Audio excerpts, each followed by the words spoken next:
नमस्कार, मेरा नाम अंजलि प्रिया है और आप देखना शुरू कर चुके हैं द मीडिया वाली। अभी हम आ चुके हैं सीपी और यहाँ पे हम बात करेंगे हाथरस के बारे में। हाथरस में जो इतना सारा कांड हुआ है, कांड में खास करके करीब 130 लोगों की जान चली गई है। ये अभी आंकड़े टीवी पे दिखाए जा रहे हैं, लेकिन वहाँ ग्राउंड पे जो लोग बता रहे हैं वो बता रहे हैं 400-500 लोगों की मौत हो चुकी है और कई लोग हॉस्पिटल में भर्ती हैं। ये अमित श्रीवास्तव है, पॉलिटिकल एनालिस्ट, इनसे बात करेंगे और जानने की कोशिश करेंगे कि पूरा मामला क्या है और ये पब्लिक का क्या राय है इसके ऊपर। चरण की धूल लेने गए थे, जिस देवता की चरण की धूल लेने गए थे, आज जब मेरा शरीर, मेरी आत्मा धूल में, मिट्टी में मिल गया, तो वो बाबा छिपा हुआ एक बार ये भी नहीं कहा, ना उसके सेवेदारों ने कि अरे मेरे भक्त मर रहे हैं, ये सामने आए। ऐसा कौन सा बाबा होता है? ऐसे जो हिंदू धर्म में हो या किसी भी धर्म में हो, ऐसे जो बाबा पैदा होते हैं, सबसे पहले उनका रिकॉर्ड बनाओ और उसको पहले जेल में डालो। दूसरी बात, उत्तर प्रदेश पुलिस की भी उस समय जो प्रशासन की थी उसकी भी मैं जिम्मेवारी मानता हूं, क्योंकि जो लोकल इंटेलिजेंस होते हैं उनको पता होना चाहिए था कि इन्होंने परमिशन 80,000 का लिया है, तो 2 लाख भीड़ कैसे आ गई, और 2 लाख भीड़ अगर इकट्ठी होगी तो दिखता है, तो इसका मतलब दिख तो रहा होगा। तो वहाँ लोकल इंटेलिजेंस यूनिट क्या कर रहा था। तीसरी बात कि लगातार उसके बाद भी प्रशासन क्या उतनी एक्टिवली से काम किया। हालांकि ऐसा नहीं होता, कोई तैयार नहीं होता है कि एक साथ 100 लोगों की लाशें झेलनी पड़े या 150 लाख। तो प्रशासन को इस पर तो हम, हॉस्पिटल वालों को तो माफ़ी दे सकते हैं, लेकिन लोकल यूनिट का फेल्योर है। ऐसे बाबाओं पर सीधा मृत्यु दंड का आरोप, ये सारे मृत्यु के सारे आरोप इन पे लगाने चाहिए। इनमें अटेम्प्ट टू मर्डर केस लगना चाहिए बाबा, और बाबा से वो सभी सेवादार जो वहाँ पे लगे हुए थे, इन सब पे अटेम्प्ट टू मर्डर का केस दर्ज होना चाहिए।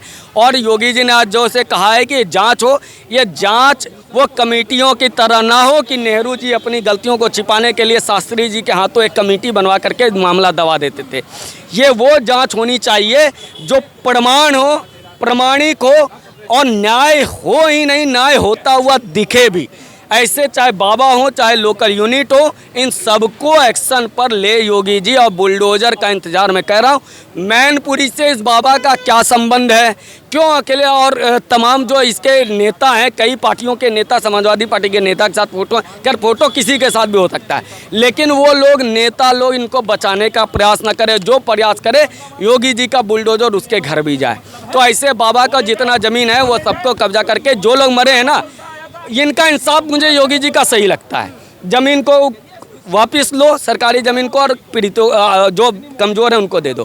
तो बाबाओं का, ऐसे बाबा जो भाग जाते हैं, उनकी ज़मीन को पकड़ो, उस ज़मीन पर वो जो 121, 122 जितने लोग मरे हैं, उन लोगों को उस ज़मीन का मालिक बना दो। बस यही मुझे लगता है। इसी बात पे जो है अखिलेश यादव कह रहे हैं कि सरकार रिस्पॉन्सिबल है, क्योंकि सरकार संभाल नहीं पा रही, योगी आदित्यनाथ पे बार बार वो अटैक कर रहे हैं। नहीं, देखिए, सच्चाई तो ये है कि लोकल यूनिट का फेल्योर है, लेकिन अब लोकल यूनिट से सरकार तक पहुंचते हैं। अखिलेश जी अपनी भी तो ये तो बता दें, अखिलेश जी, आखिर ऐसा बाबा जो भक्त को छोड़कर भागा हुआ है, उसके साथ आप इतने घनिष्ठ क्यों थे?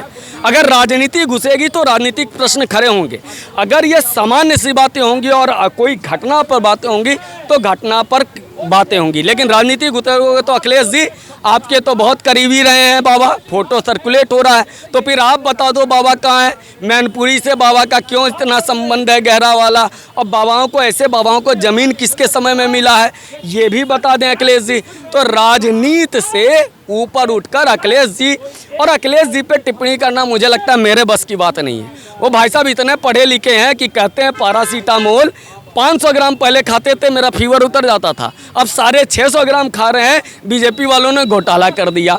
वो उनके एक नेता थे, वो क्या कह रहे थे, अरे कोरोना का वैक्सीन मत लगाना, नपुंसक हो जाओगे ना, को और देश की जनसंख्या चीन को पीछे छोड़ गई। तो इन अखिलेश जी की बातों पर टिप्पणी करना, मैं हम जैसे पढ़े लिखे अनपढ़ लोगों को उतने पढ़े लिखे आदमी पर टिप्पणी करना मुझे लगता है बहुत छोटी बात है। जब देश में बाबाओं की बात होती है तो इसी देश में आसाराम बापू का नाम लिया जाता है, राम रहीम, जो कि इतने सारे श्रद्धालुओं के श्रद्धा के साथ खेलते हुए, तो उसको लेके क्या कहेंगे? क्या ये श्रद्धालु का जो श्रद्धा है उनका कोई अस्तित्व नहीं है अभी हमारे देश में?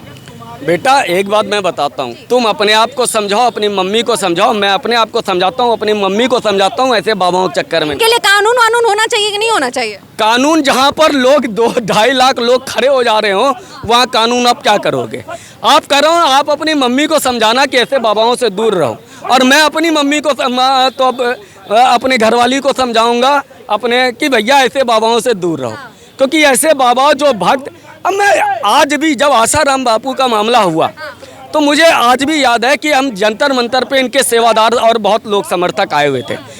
उन्होंने कहा बाबा को फंसाया गया, बाबा को फंसाया गया। मैंने कहा जो बच्ची इस बार केस सामने करने आई है, जब आसाराम बापू पे पहला केस दर्ज हुआ था उस समय अगर इस बच्ची का बाप समझ गया होता तो आज इसकी बच्ची बच गई होती। एक लाइन में समझने का प्रयास करो। और ये सिर्फ हिंदुओं में नहीं है, ये ईसाइयों में है, मुसलमानों में भी है, सभी धर्मों में है। कभी कोई पादरी पर भी रेप का कोई चार्ज हमें अखबारों में मिल जाता है, कभी हलाला पे दिख जाता है, ये सभी धर्मों में है।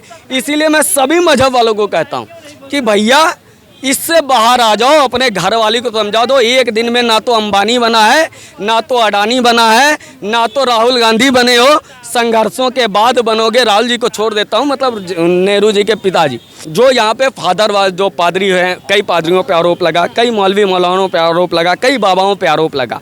मैं सबको कहता हूँ आप ऊपर वाले को मानते हो या सर्वव्यापी भगवान को मानते हो, आप जिनको मानते हो बस उन्हीं का ध्यान धर लो, उसी से कृपा होगी, वरना मिट्टी में मिलोगे तो फिर ये बाबा लोग गायब हो जाएंगे। ये सच है। धन्यवाद सर। Thank you.